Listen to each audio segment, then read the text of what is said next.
Kag sa number 1, Talisay kag La Carlota City PNP blanco pa sa motibo sa pagpatay sa duha ka mga magkaupod nga truck driver nga separado nga nasapwan nga patay sang Huwebes. May report si Nico Delfin.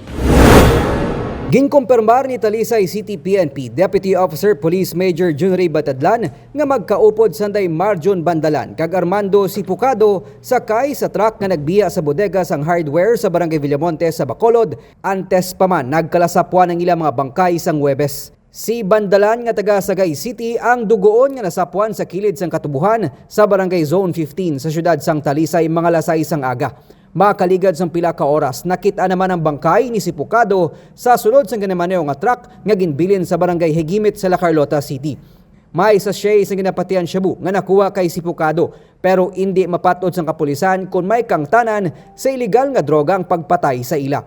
Nagwa sa ila nga pagpangusisa nga padulong kuntani sa Manila ang mga biktima para magkuha sang construction materials. Wala man reported na missing kahit ang pagkabaloy sa management niya mapamanila na sila mo.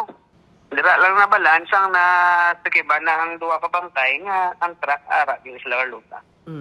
Bali wala ini ang load ng truck, flatbed siya nga empty. Bali dito pa sa Manila mahalin ang mga logistics nga puluwaon to nila. Nagapating Talisay City PNP nga posible may nagluntad nga komosyon sa sulod sang truck rason nga nakita ng mga buka nga glass window sa kilid sang dalan kundi nakitaan man ang bangkay ni Bandalan.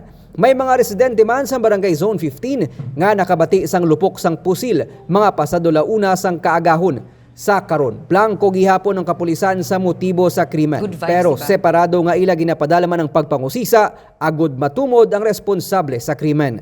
Nico Delfin para sa DigiCast Negros.